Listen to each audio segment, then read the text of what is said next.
Welcome everybody to another episode of the Kick and Make Up Show. I'm your host, the American Hybrid, Nick Cunningham. With me as always, Jeremy J.D. Dorsey. In the shadows. And as you can see, we've got a guest today who we'll come back to, but I will introduce him right now, Mike Goodwin. Hello. Owner of Caged Aggression and Extreme Cage Rentals.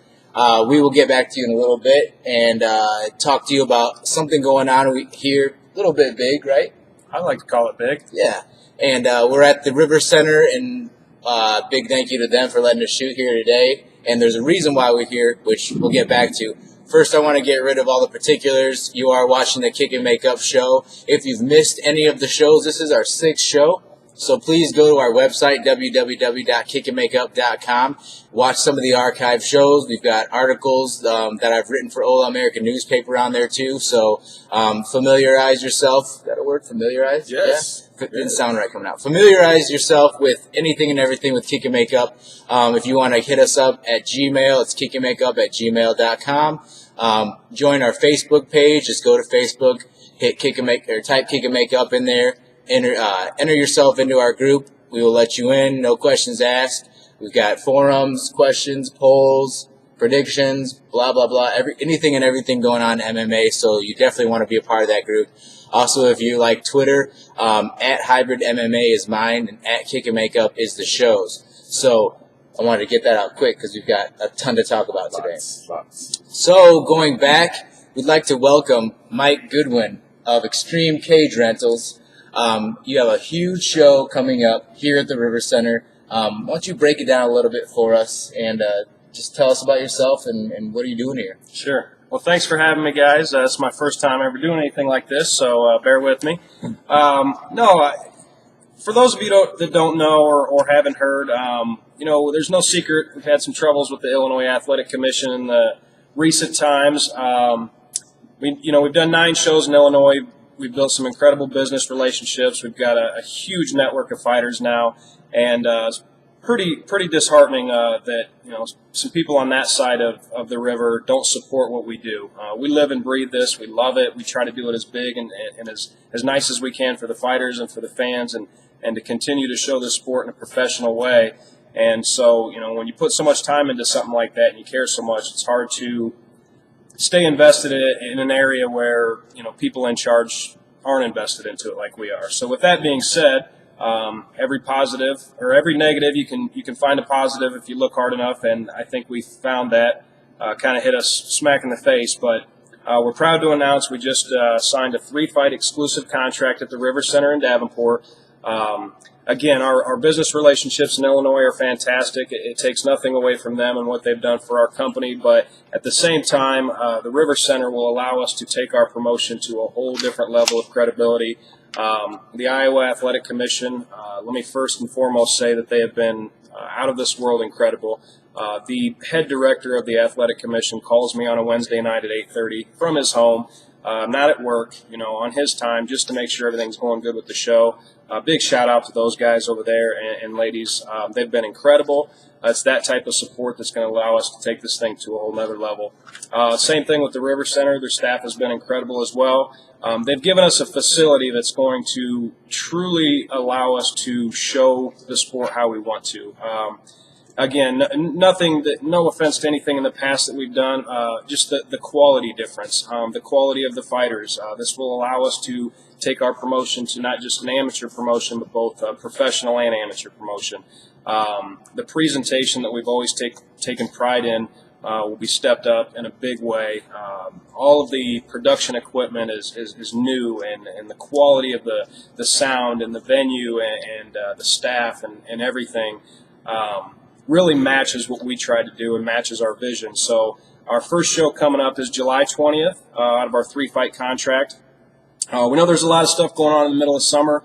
I can tell you one thing. If you've never been to one of our events, we take a lot of pride in matching these guys and girls up the best we can stylistically for the fighters, for the fans, for everybody involved. There's a lot of events in the summer, but I can tell you something about our shows. There's probably not a more exciting place to be in the 5 hours on July 20th because every fight's different, every presentation's different. We've got incredible teams, from all over the Midwest. Our commentary, our crew, everybody really, shares the same passion that we do. we've assembled a team along with the fighters and the coaches that really make this thing special. There's a stigma with fighting that it's bad, and sometimes, unfortunately, that stigma is portrayed in certain ways that we don't want to see it that way. So you have my word. My team and I will do everything we can to deliver you this event and going forward in the way it should be done. Quality from start to finish, excitement. Every single show is different because it's never the same matchups.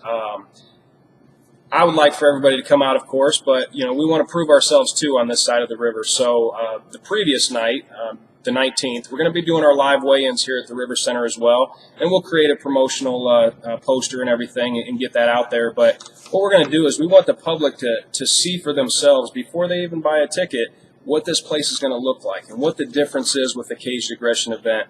Like we always promote, we take a lot of pride in the production value and the presentation of the fighters, the attention to detail. We want everybody to have fun. We keep it a show. We keep it interesting in between fights, and we keep things going on the whole time. And the only negative thing I got to say is it's only 5 hours. It's only a few times a year. So, we take a lot of time, and again, we share a lot of passion to do this big for everybody. So come check it out. If you want to see what it's going to be like, come Friday. The weigh-ins are free and open to the public. We do those just as big as we do the show. Come check it out. You get a first chance to see for yourself what the show will look like. And, that's kind of why we do this, is just to do it big and better for the fighters and the fans. And love to have you come out. Yeah, awesome, man. And I know that JD and I are the commentators for the show. We've been for the last couple shows. I've been around since day one with you when you're making this baby happen. What kind of response did you get from the fans having moved over to Iowa initially, and are you now feeling the buzz, a few weeks out? Nick, the only negative that I have is honestly all the relationships we did build in Illinois. And we hope to still maintain some of those and have them a part of these events as well. But on the positive, I can't tell you one negative thing. Honestly, the feedback's been incredible. The support from the transition from Illinois to Iowa has been incredible. I really wish I could find something negative, to try to grow from. But yeah, the feedback has been awesome. Good, man. I know we had an opportunity to ask a few viewers, some questions that they would like to see us ask and talk about. And I know overwhelmingly everybody wanted to know about the show, so obviously it's getting out there, and the promotion is going well for it. So are you going to give is it possible that you could do a show in Illinois in the future, or have you shut the door on that due to the circumstances of a few months ago? Well, that's a good question. I'm in a position, and for those of you that don't know me, we need the support to do the things that we do at the level we try to do them. We need support from everybody involved, our business partners, our team, the fans, the fighters, the coaches. But most importantly, we've got to have the commission, who is in charge of what we do, supporting us and having our back. And the problem we have right now is people in a position of power that don't share that same passion that we do for the sport. And until that changes, I've got to do what's best for the company and for everybody involved. And again, the support that we've been given from not only the commission in Iowa, but the River Center and everybody else, it's going to be real hard, But if you would have asked me this last year at this time, if we'd be at the River Center, July 20th, I probably would have told you no. So who really knows? All I know is that, as you guys know, we try to improve from every show. We've done that for the past 9 events, and after our 2-night event in March, I think this is perfect timing. Yeah. Just to kind of close with you too, and just to let everybody know, Mike is staying for our high kick, low kick, and that's some bull kick segment of the show.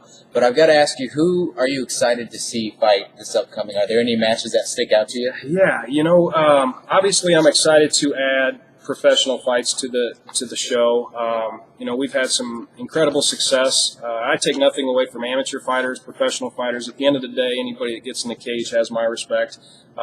I couldn't do it. That's why I'm on the outside of the cage planning the thing. But I tell you what, this card has come together, and I seem to say this every show, but I take a lot of time to go to other shows and watch fighters stylistically, and there's no really one fight that stands out, but the whole card, top to bottom, they're incredible matchups. There's some big names locally, of course, the Anderson brothers. Eric Shelton versus Stephen Gladhill for our 135 bantamweight title. I've been looking forward to that fight since I've met these guys. When I first watched Stephen fight before an injury, I was shocked that early in his career, and of course Eric has elevated his game leaps and bounds. So that fight, if I had to pick one, just because I've been waiting for it for so long, those two guys, they're so well rounded that. Yeah, on paper, that thing has all the ingredients to be fight of the year. But then I start going down the fight card and similar things. So I'm very excited for this debut in Iowa.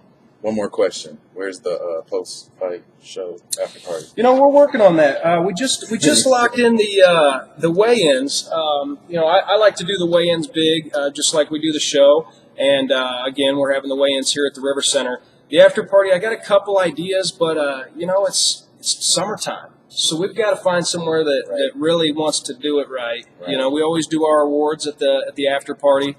We've got a couple people we're talking to, but we'll wait, maybe announce that the next show. Yeah, I feel like after the show we can maybe cruise around downtown here and really see what we see. But before we go to our first segment, would you give the information on where to get tickets, the date of the event, and all that good stuff? Yep. Quick breakdown. Multiple places to get tickets. First of all, there's 3 different ticket levels. General admission are $27 in advance, $32 at the door. So use one of these outlets to get your tickets in advance, especially if you know some fighters on the card.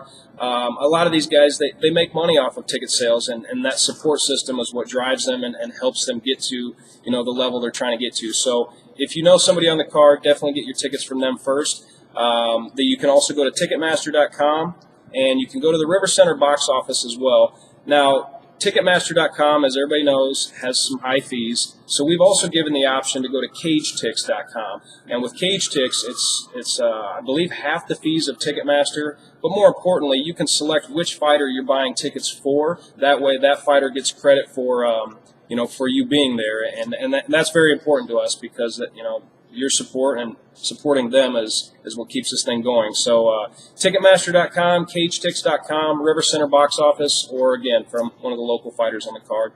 Awesome, man. Yep. Thank you, Mike. You are sticking around.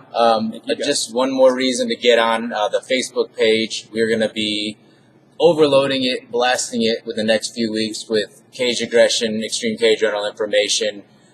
You're releasing fighter picks and everything, matchups, each week. So we're going to be sharing that too. And going to the camps too, hopefully.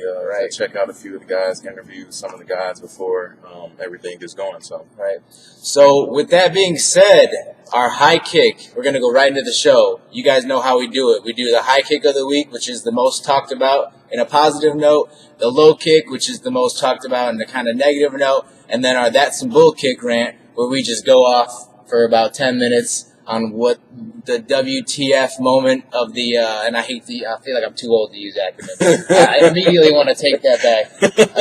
What the fuck moment. Yeah, there it is. There's our first F-bomb on the show. We can do a OMG moment, or is that still? Yeah, I'm out of acronyms. Okay. I don't want to use anymore. So our high kick of the week goes to Urijah Faber and Phil Davis for spearheading the first ever MMA Draft Combine in the UFC Expo this week. And I feel like you're a great guest to be on today because you deal with amateur fighters and professional, but for the most part, you've done a lot of amateur shows. And wouldn't it have been nice to go to a website? I believe it's MMADraft.com, and it just came up this week. So, and it's awesome. I went to it today. It's a lot more than I thought it was going to be. What they're doing this week at UFC Fight Week, which is a whole nother topic, but they're allowing 100 amateur fighters to come in, do mental and physical tests where they kind of rank you and put you up on this website, get your information out. You can subscribe yourself as an amateur fighter, upload all your information, and ultimately it looks like get yourself a manager and representation as an amateur. Right. So I don't know how this hasn't happened earlier than now. I guess, when they talk about our sport being in its infancy still, I get that, but man, it feels like it's been around for a while. But so this is the biggest baby I know. But what do you guys think about an MMA draft and just something like this happening right now? Well, to me, I one of the biggest challenges when I first got into the business was how do I put this guy versus this guy and make sure that that's a good fight? It's mixed martial arts, so you can never predict the outcome of a fight, and you sure as heck can't predict how long it's going to go, how the fight's going to end. So, one thing we do a little differently is we travel to all of the different gyms as much as possible. I myself try to go to every local show I can throughout the Midwest and watch these guys and look for these hidden gems because, there are so many fighters out there right now that it really is hard to know who's in the gym every day and who's really taking it serious. And, styles make fights. So I actually like this. I think in the long run, it's a good thing. I have a hard time. I'll never forget Dana White saying how much he dislikes amateur MMA. But just like any sport, you have to start somewhere. Right. And it's important that you have the right guidance, even as an amateur, that you have the right training, the right coach, and that you fight for the right promotions. We've always tried to present amateurs the same way that we're going to present pros in a very professional manner and give them exposure because, at the end of the day, you have to start somewhere. And that's how we find the real fighters, the real deal. Yeah. First and foremost, Dana White doesn't like anything that isn't UFC. So, he shits on everything left and right constantly, as we'll see later on in the show. Oh, yeah. He's in the running for the low kick of the year so far because he's constantly saying, interesting things. But I'm definitely for, the combine. I think it gives amateur fighters a way to sort of put themselves out there. And it also gives us and I still consider myself a fan, a way to know a little bit more about these guys as you go into, possibly seeing them in a promotion or, seeing them in their next fight. And then it's a database. You can get on there. Anybody can sort of use it.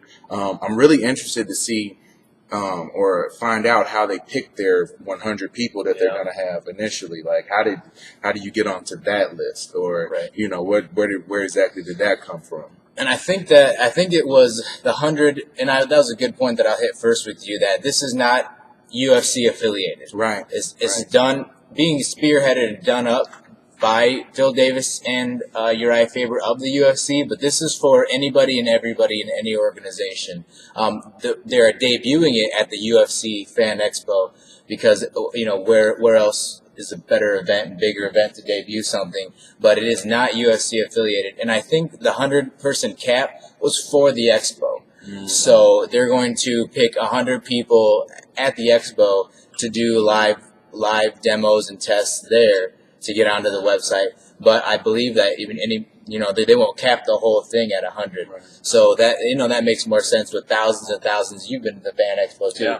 Yeah. What a great venue to do that at. Get it out there too. So good timing. I know that he said that when they were talking about why they did this, the Fertitta, one of their sons, is a big NFL player or does something with the Rivals.com draft, or does some similar type of drafting system for college football, I believe. And just it was inevitable that it was time for MMA to do this too. Sure. And I like it because it gets you up in that area now to where you're coming in. We're not mainstream by any means, but little things like this are going to get us into that limelight. So I really like the idea, and like you said too, I'm excited to see who are the first kind of big names to come out of the draft and who gets on The Ultimate Fighter and where really, you're on there, but, are you going to do anything? And the first champion that was started at the draft and worked his way up. So a lot of good things, awesome that they're doing it. Get the high kick of the week. And I'm sure we're going to be talking about this more as time comes. So, like I said, with that, and as you see here, if you want to wave your fingers, get some spirit fingers, that's our segue for the next Whoa! thing. I like it. There it is. It's nice, right? Raw. Monster. Keeping us going. So, Monster, I need you for our promotion. All right? Official sponsor. you're going to blast this to Monster now and try to get You're right. sponsorship. Done. So our low kick of the week goes to Mr. White for talking about taking Dana White, if you know, for Dana if you're nasty, for those that don't know it. Miss Dana Mr. if you're White. nasty. Right. So talking about taking away bonuses to have a fair pay scale. So I will just say that a few guys went on. John Fitch went on after he left, talked about how it wasn't fair, and I've got a couple quotes here that I have to read. He said, "Let's do away with bonuses." White said, "You don't like the structure? All right, we'll pay the lower level guys more money and no more effing bonuses." Okay, so right there saying that it's more or less the fans that are saying they want a more fair pay scale, which I don't think is ever the way of it. In any business, you try to have everything fair, but the pay scale is going to be one of those things that's never going to be on the same level. And I'll say one more quote before I turn it over. Tim Kennedy was a big guy that went on saying that, he wanted the fair pay scale and just went out there public. And so Dana White's quote to him, which is like quote of the year: "No disrespect, but who gives an F about Tim Kennedy? Is he selling out venues? Are people buying tickets for Tim Kennedy?" Okay, there you go. So I will pass it over now. What do you guys think about, taking away those bonuses? Ooh, I'm going to let JD start with that one. That's a tricky one for me. Yeah, I'm really interested to see what you have to say with that one. Perfect week to have you on the show. Right. But personally, I don't think that they should get rid of the bonus system. I don't know. Dana doesn't necessarily strike me as a person who's into being cheap, but he kind of seems like he makes certain decisions like that, just at a snap, like, oh, well, everybody's complaining about it, everybody's bitching about it, moaning about it, so, well, let's just get rid of it. And, then it's done. Right. And I think that's, I think the complaints weren't that, the bonuses were too much. It was just that, some of the lower guys should get a little bit bigger of a, piece of the pie. Yeah. But I can understand, on the other hand, how he feels because, you're giving away these bonuses, sort of, incentive bonuses and, performance bonuses. And you have these other guys who, aren't necessarily winning, and they're the ones that are complaining about it. You want to reward the best, so you are rewarding the best. If you want that extra 50,000, you should go and train like you want that extra 50,000. Or if you don't have that talent, you're just out of luck. But so I'm kind of torn on it a little bit. But if I had to side with either side, I would definitely side with the fighters. I don't think that you should get away or get rid of those bonuses at all. Before we go to your spiel, which I know is going to be good, I've got to say one thing of where I know maybe some money could open up. Maybe not bet $1 million hands at the poker table. Yeah. There's a couple bucks there because he's been known to make some high wages at the poker table, Mr. White. So, maybe not take away the bonuses. And, like I was saying, just kind of reckless. Even I still remember, we went to see the UFC show in Chicago and just hearing, he was gracious enough to talk to everybody. And, as far as like speaking after the fight and stuff, that's what he always does. But some of his answers to some of the questions were kind of rude. There was I'll never forget, there was a foreign journalist from Russia who was there and, she was asking a question and he was like borderline disrespectful to her because her question, she's trying to get her English right. And, trying to ask the right question, and it was just kind of disrespectful with the way he answered it, and just kind of brushed her off. But I guess that's just his personality. He's a shark, and he had to do what he needed to do in order to get UFC to where it's at now. So I get that, but I still think that in the end, if you continue to shit on the lower fighters, you shit on other promotions. Basically, you're just running around with a shitty ass constantly.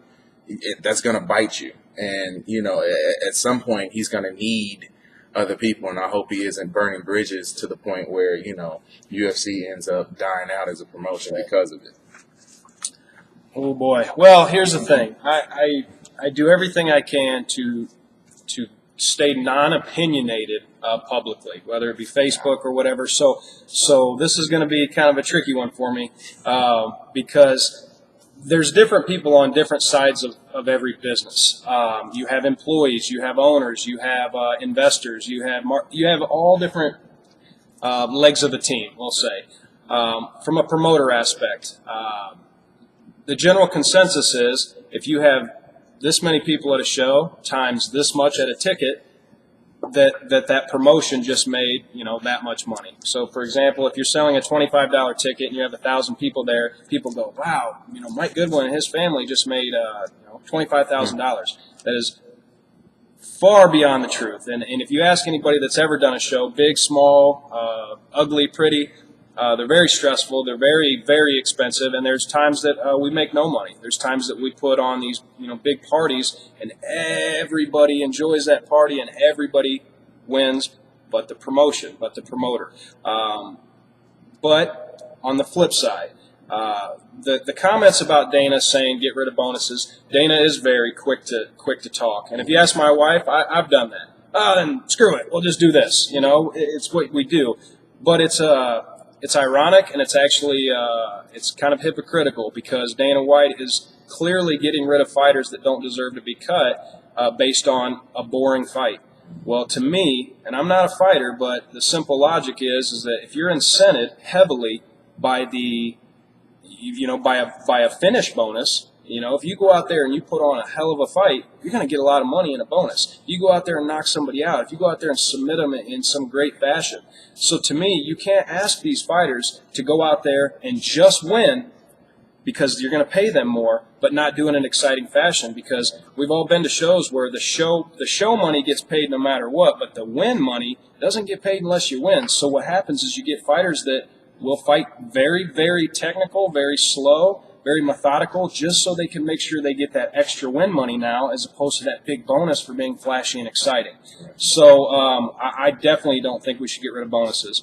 On the higher pay scale, that's a tricky one. You can talk to any fighter that's in the gym busting their ass every single day, trying to make it to the big show, and they finally make it there, and that first paycheck isn't even going to pay their training and their management.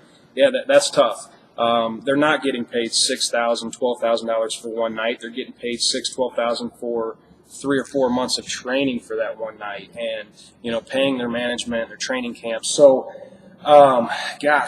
again, does everybody get more money? Well, we don't know exactly the cost of a UFC event. Just because there's one every weekend doesn't mean that they're making money. I can tell you firsthand, just because you see a good crowd doesn't necessarily mean that there's profit, or that show's above the red line. So we can't compare it to NFL. We can't yet.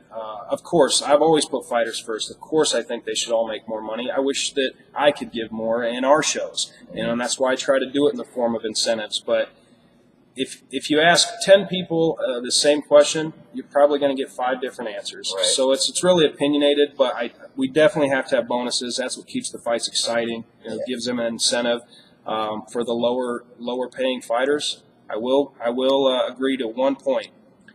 Whether it's a small amateur show or the UFC, if you don't have a draw, or you're not putting people in the seats, then how can you expect to get paid more money if there's no money coming in to pay you with? Right. So the draw part of it, yes, I have to agree with that. That's why you build a fan base, and that's why Dana White requires everybody has a Twitter to build a fan base, to get a draw, right, to bring in more money so that more money can be paid out. Right. I'll even go one farther than that. By saying that if you know what you're getting into, if you are, and it was our generation that coined, or that made fighting a career. It was us that did that. So if that is what you're choosing when you are an old man at 35, according to the stats, you have to know what you're getting into. And for some of the guys that be complaining about pay and this and that, you fight 3 times a year, 4 at best, 5 if you're a machine, and 5's crazy. So times the little amount if you're on the lower level, I think even Dana White said, we're more compared to like Major League Soccer than we are to NFL, which I love soccer better than NFL. That's my sport also. So I understand what he's talking about. Like we're down here on the scale of big sports. We're not the NBA or NFL. So you kind of know what you're getting into, and these fighters that are complaining about lower pay scale, it's like you guys know, you knew what you were doing when you got into the sport. I love it, but for me it would be a very risky thing to put all my eggs in that basket to be a career. So I would know that I was going to be on the lower end of pay scale, and I probably wouldn't be complaining. If you're complaining, then go do it as a hobby then and go get another job and still be able to do it, but don't have that be your main job. So, and I always said real quick too, I've always said that, when you get that opportunity in the UFC to build off of that, because it's not forever. You look back 5 years, there's a whole different library of fighters in the UFC. So use that opportunity with the UFC to go and open a gym or build off of that credibility behind that opportunity you were given, just in case you don't become one of that very small percent that makes huge money. So you can use that. Exactly, man. We will close with that. That was our low kick. So Dana White, I'm sure we're going to be hearing more about this. This is one of those articles that you read about, and it's got a quick to be continued. It's so much going on with it that they've got to come with some resolution quick, because like you said, there's one every week. So that's what we're going to see. So with that being said, fingers up again. Dana, call these guys. Call them. Don't like it. Yeah. We're going into our That's Some BullKick segment. And if you haven't heard, this is the new segment where we talk about what the hell is going on in MMA this week. And, that's some bull kick moment. It goes to Bellator, I believe, this week. And Bellator, they've had the high kick, they've had the low kick. Now they get the bull kick.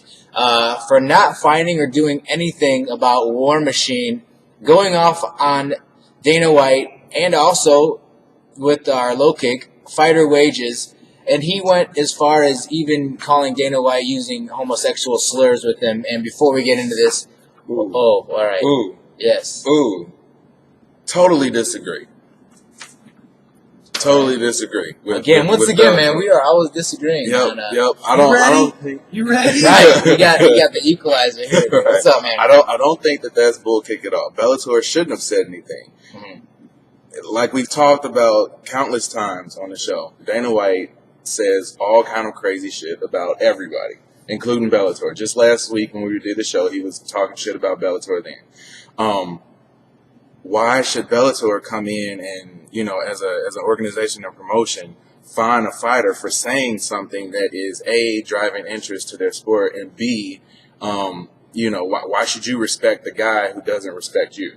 And the entire time they've been, going back and forth. Well, not really going back and forth. Right. It's more so been, UFC Dana White saying all sort of stuff about Bellator, and I don't think that's bull kick at all. I'm glad that they didn't fine him. Why reprimand, somebody for saying something? Now, the only, slight I will give him is the whole homosexual comments and stuff. That's a bit much, but the essence of what he was saying is probably true. Yeah. But I don't think that's bull kick at all. So I want to hear you try to refute that. I will say that I hear what you're saying, and as far as you said, Dana White can go and say whatever he wants. Yes, he can. So if this were to be Born Rebney, or I probably just murdered his name right there, but the owner of Bellator, if he were to go and say these things, I would take it a little bit more seriously, because that's owner to owner.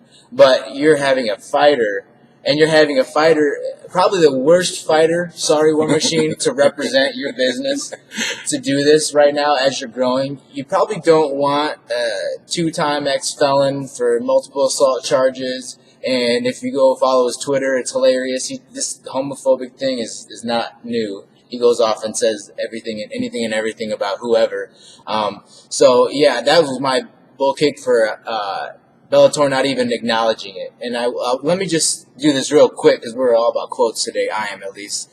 War Machine said, UFC is not going to give any extra money if they don't have to. They have so much power. God forbid if Dana White was gay. If Dana White was gay, he'd have fighters blanking his blank. Guarantee it. Blanking his blank. You know what that is. And he said there would be dudes that would be fighting the toughest guys in the world that will get on their knees and blank the blank to get into UFC. We're just lucky that Dana White's not gay. That's too much. That's too much. Like, you know what? And I read it, and it's hilarious. Like, funny, like uncomfortably funny, like when you laugh at a funeral. Like it's like like that kind of laugh, but it's not hilarious at all. And for Bellator not even to make any sort of statement right now, I just think that Bellator, like, you're playing with fire, man, because you just got your Spike deal. You got this Fight Master show that we gave the high kick of doing well. I liked it. Yeah, so you've got I feel like Bellator's taken like 2 steps forward and 1 step back, 2 steps forward and 1 step back. At least release a statement. And like you said, some of the stuff that War Machine said, I agree that some of that stuff is true with Dana White and the monopoly they have over MMA right now and fighter wages, But when you start to get into the homophobic stuff and slurs like that is where, as an organization, you would have, and Dana White does that when he cuts people instantly. When you go on Twitter and you say things about homosexuals or racist things or sexual assault stuff, you cut Miguel Torres for giving a quote off of Always Sunny in Philadelphia. That quote. So for them not to say anything, I'm very surprised. And we're taping this on Wednesday, July 3rd. Maybe right now Bellator's releasing a statement that we go and we'll see. But as of this morning, they hadn't done anything yet. So that's what I just was really surprising to see. Even as a promoter for you, some of your fighters, I know you don't have a batch like that. They fight for whoever, but they're on your shows. Something like that, they say something like that. How are you going to look at that as a promoter? Break the tie. Well, Pressure's on you. Here's the deal. At every fighter meeting, I make it a point to say, everybody in that room is chosen for a reason. We spend a lot of time and money to present those guys in the sport in a professional way. So as much as it stinks, half of the guys in the room have to lose that night, win the same way you would lose, and lose the same way you would win, because we're trying to show the sport in a professional way. With that being said, I don't think that a fighter under a banner should represent the reputation of the company itself. And we're in the fight business. Like I always tell people, if it was cake, if you don't like cake, no matter how we frost the cake, doesn't matter. It has got to be good cake. So, to me, at the end of the day, we're in the fight business, and fighters are going to say things that maybe aren't up to par with society. But I don't believe that reflects on the company itself. If that was the case, we lose fighters every day in every promotion. Now, on the flip side of that, that was pretty hardcore. I don't think we need to get into talking about homosexuals and doing this to him and doing that. To me, War Machine, Dana White paved the way for him. He may not work for him now, but we don't know War Machine without the UFC, more than likely, unless we live in that area and train with him. So to me, he opened the door, and War Machine may not be in Bellator without Dana White right now. So even though you're not happy with the way things turned out, still show appreciation where it's due. So I'm in the middle. I didn't break a tie. I'm stuck right here, safe in the middle. I like safe answers, people. Nice. Safe answers. I like it. You want to close this out with this, man? Drama sells tickets. Woo! True. Understand that. That's that. I'm gonna get a shirt that says "Drama sells tickets." I am too. Because every show we have some sort of drama, and that just makes me want to pay more attention to the sport. And I know that I'm not just speaking alone on that. And I think it does that for everybody. So drama sells tickets. I'm not gonna say big up to War Machine or anything like that, but you got me paying a little bit more attention to you and your sport. So. And I will say too, I agree with that part. Bellator, man, we are on your side. We've said that before. Yeah. Like, we want more organizations other than UFC to be out there. So when things like this, when I read it, I'm just like, oh man, like, it's not gonna take much for. We've seen organizations flourish, do well, and then boom, be gone like that over stupid stuff like this, man. So, we're pulling for you, Bellator, but this was a crazy story in the news this week, so we had to give it the BullKick. And with that, we are going to go into our first time ever we've done it on the show.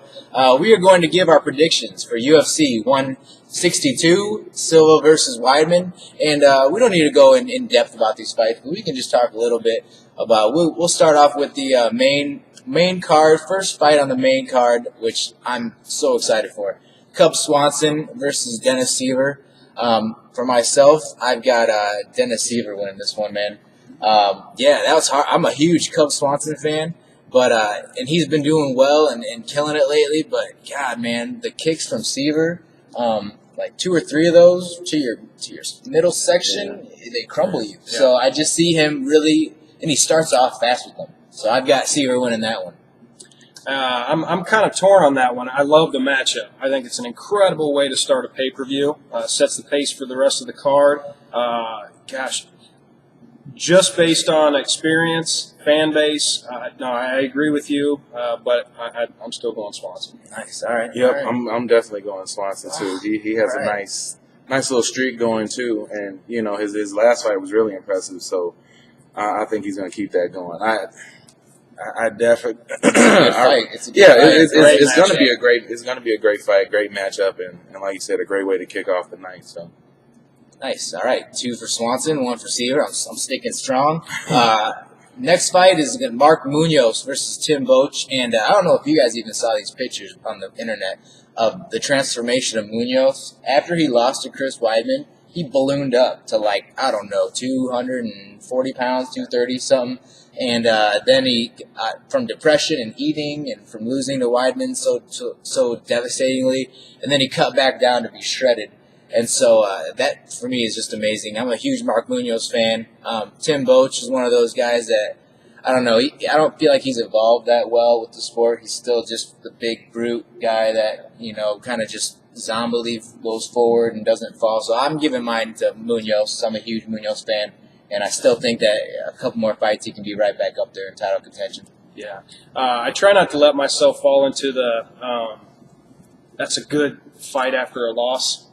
Was that done for a reason type of thing? But I agree. I'm going to go with Munoz. I've actually used the word overrated with him, just because of the inconsistency and like you said, the fluctuations. But overall, skill-wise, I've got to go with him over Boetsch because, same thing. He's just, to me, he's kind of that guy that will take the fight, big guy, looks the part. But overall, what's he done differently in the last few years? So I'm going to go with Mark, too. yep, I'm with Mark as well. Yeah, I don't really like him a ton as a fighter, and I really think that ballooning up and down and changing your weight is going to affect his stamina and stuff in the fight, because that just cannot be healthy to go up and then obviously have to cut tons of weight to get to the shape that he's in. Like, he looks great now, but you just have to wonder what cost his body took to get to that point. So I still think he's going to win just because of his competition in this fight, but I really don't like what he was doing. I mean, if he couldn't help it, he couldn't help it, but I don't think that's the best approach. All right. Clean sweep for Munoz over Boetsch. On to our next fight. I don't really care about this fight. I feel like this is like the middle child fight. This is my opinion, so whatever. You guys are different, but it's like the middle child syndrome where, the little baby gets attention, the older brother does, and the middle kid just kind of wanders around pouting. That's this fight for me. Tim Kennedy versus Roger Gracie. It's like a Strikeforce fight. I've got Roger Gracie with the submission in first round or something. He's been doing better on his feet and hands, but he hit the ground, and Tim Kennedy's gonna have nothing for Roger Gracie. His last name's Gracie, so I mean that right there just notches you up a little bit. Never been a huge Tim Kennedy fan, so I just hope this fight gets over with really fast and we can get on to the card. So that's my opinion. Sorry guys, I'll whatever. So Nick's calling it a card filler. I like to quote Dana White, "Who in the F is Tim Kennedy?" Kidding. Again, just opinions, but the Strikeforce merger or transition of these fighters really hasn't panned out for a lot of Strikeforce guys. A different level of quality in the UFC, and even though it's making for some okay matchups on paper, if you don't go with Gracie name, I mean, Kennedy's not a ground guy, so by no means should he be able to stay away from the family name. Right. So, you have to go with Gracie here. Right. Yep, definitely Gracie in this one. I don't even think it'll be too close. So, I think this will be a pretty quick one. Or at least we can hope that it'll be a quick one. Yeah. It'd be ironic if Gracie got submission of the night bonus, though. I've always said too, He's a bonus. hey, we've ate our words. Yeah, right. We've ate our words before. We will definitely chew on them again. So these guys are gonna somehow see this fight and be like, "Oh yeah, fuck you, kick and make up. Watch this," and we'll get fight of the night. So all right, fine, that's fine. So we'll move on to our co-main event, which is Frankie Edgar versus Charles Oliveira. Man, I'm a huge Charles Oliveira fan, so I am going to take him. And it probably is taking him in the upset because I would imagine on the line, I would think that Frankie Edgar was a little bit higher. But, man, we saw him do the calf slicer to a hometown guy, to Eric Wisely from, Quad Cities, or from the area, Midwest. He's just impressed me from day one. And I hope that he gets this win so I can start seeing him fight some guys higher up in the division. I think that's what it would take. This is the fight to kind of catapult him where he needs to be. Unfortunately, I'm like Vegas. I'm like Sportsbook.com. I've always put Edgar as the underdog, even when he was the champion. It's one of the very few, if ever, times I've seen in the UFC where a current title holder was the underdog when he was defending his belt. That's just not supposed to happen. So, and at that time, and through all those fights, I was the same way. I doubted Edgar. He has everything in this fight. Edgar has everything to prove in this fight. To me, I would say this is probably his most important fight for the future of his career. That motivation is hard to bet against. Yeah. Another incredible fight. I don't even know if I can really pick it, but because I picked against Edgar his last 6 fights, I'll probably go with Edgar. But I really could flip a coin on this one. Okay. Depends on whose night it is. Yeah, I'd probably go with Edgar too. When you have so much riding on the line, it's really hard to think that he's going to come to the to the cage unprepared. I mean, he's always been on top like that, and especially when you have so many people doubting you. You're facing somebody who's a great opponent. I have to give him the edge, but that's a coin flip. That's a really tough one to pick. Edgar gets better in the later rounds. Yep. This is only a 3-rounder. Right. He gets better later in the fight. So it's a tough one. We agreed on 2 and back by myself for the co-main event. All right, let's see what happens here. The main event, it's no surprise. Unless you're living under a rock, get the hell out and get ready to watch this main event. Anderson Silva versus Chris Weidman for the title. I'm going Weidman. And you know what? I'm not joining the bandwagon either. I picked against Anderson Silva before a few times, and it got close, and it didn't happen. I just feel like at some point Silva's got to break, and I feel like this weekend we're going to see it.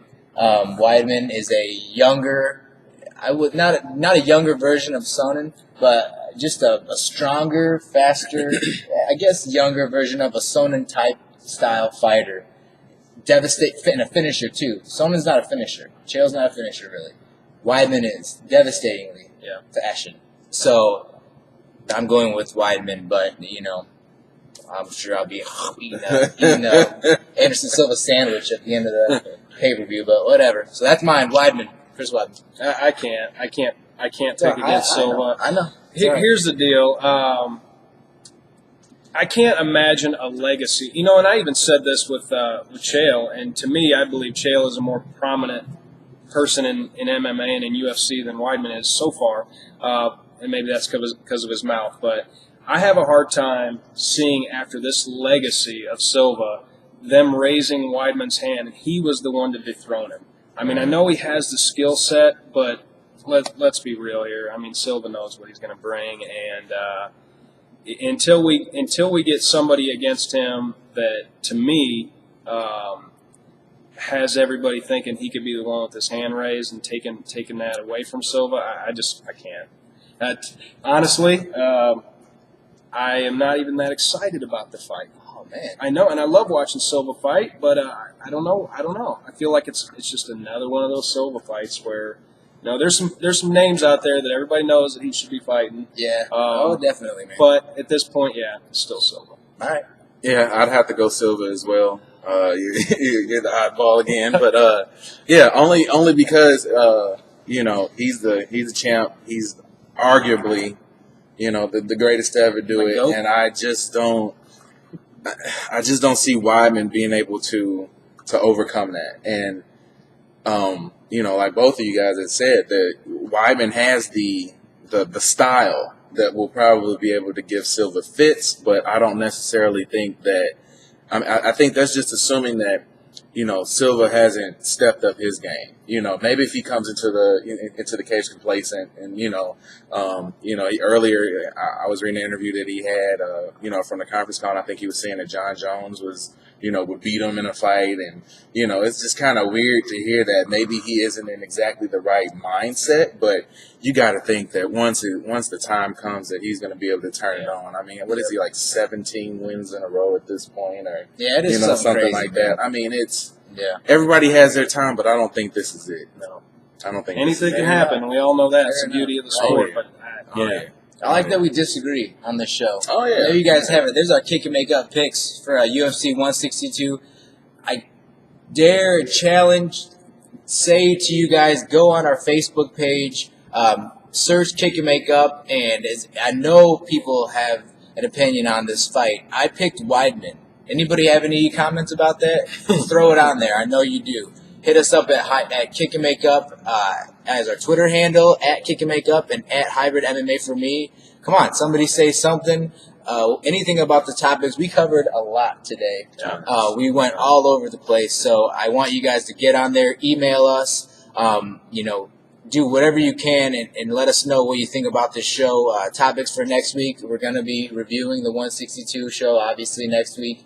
Getting in. There's a lot of stuff going on this summer. So we're going to be obviously moving and chugging along for the summer, excuse me. That about wraps it up for this show. I'd like to thank you, thanks, brother, for being on, man. Thanks for having me. Thank you. Thank you. Mike Goodwin, show coming up July 20th here at the River Center. So if you're watching this show, just scroll on back to the beginning where we interviewed you and get all that information out. Like I said, we're going to be blasting all the information on the website, www.kickandmakeup. That about does it, man. I'm the American Hybrid, Nick Cunningham. This is our guest today, Mike Goodwin. Jeremy J.D. Dorsey. Mr. Darkness. Remember, don't solve it in the streets, take it to the cage and kick and make up.